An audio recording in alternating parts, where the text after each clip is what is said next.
Selon les scénarios de la Confédération, notre consommation d'électricité augmentera fortement d'ici 2050 avec l'électrification des transports, du chauffage, de l'industrie.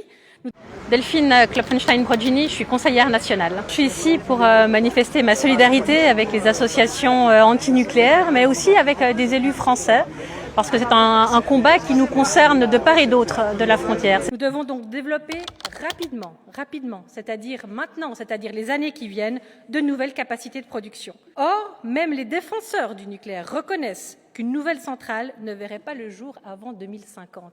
Ça veut dire que c'est de l'énergie qui n'est absolument, potentiellement pas disponible maintenant ou dans les années à venir. La seule question qu'on doit se poser aujourd'hui, c'est quelle énergie, à quel prix, pour quand, avec quel risque. Et la réponse aujourd'hui la plus naturelle, c'est celle de se dire, eh bien, le soleil, le vent, l'eau sont disponibles ici. Eh bien, c'est là qu'on doit investir aujourd'hui. Parce que ce qu'il faut savoir, derrière la logique du nucléaire, il y a des lobbies. Il y a de l'uranium, mais il y a les lobbies du fossile. Ouais. Les lobbies du fossile sont derrière le lobby nucléaire, parce que ça, on le sait très bien, si on avance sur le nucléaire, on reculera sur le renouvelable. La question est donc simple, comment cette initiative peut-elle résoudre un problème qui se pose aujourd'hui avec des installations qui ne produiraient pas avant 20 ans ou plus encore? On ne combat pas le risque de blackout avec des réacteurs qui n'existent pas encore. La question naturellement de la sécurité, de faire durer encore une centrale qui est la plus vieille du monde. Mais à côté de ça, il y a les coûts. Les coûts, très clairement, on a voté la loi électricité il y a quelques mois.